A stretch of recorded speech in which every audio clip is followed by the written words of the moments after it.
Alaskans have now cast their votes in the November general election using ranked choice voting.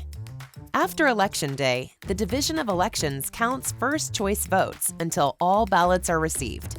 On the 15th day, if a candidate gets at least 50% plus one vote, they win, and counting stops. If not, the candidate who gets the least number of first choice votes is eliminated. Then, tabulation starts in rounds. If your first choice was not eliminated, your vote stays with them and gets counted in the next round. If your first choice was eliminated, your second choice is now counted.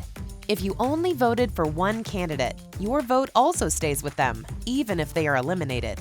This keeps happening in rounds until two candidates are left, and the one with the most votes wins.